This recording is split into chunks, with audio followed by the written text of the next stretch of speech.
May bagong news na naman ako, and this time sa pag-ibig naman. May bagong loan ng pag-ibig, Safe Loan. Alam mo na ba? Ano ang Safe Loan? Ang SAFE o Special Assistance for Financial Emergency Loan ay bagong cash assistance ng pag-ibig para makatulong sa mga miyembro sa gitna ng pagtaas ng presyo ng gasolina, kuryente at iba pang pang-araw-araw na gastusin.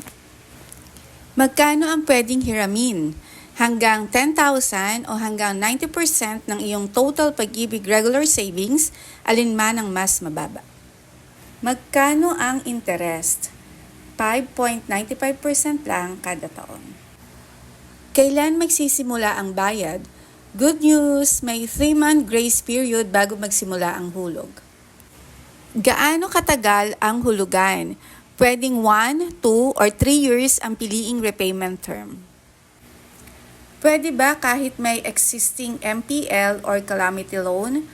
Oo, pero ang halaga na pwede mong makuha ay nakadepende pa rin sa natitirang 90% limit ng iyong total savings.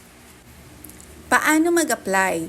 Pwedeng online sa Virtual Pag-ibig o sa pinakamalapit na Pag-ibig branch. Hanggang kailan ang application?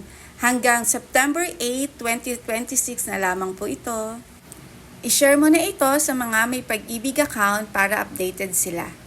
These details are based on recent Pag-ibig announcements.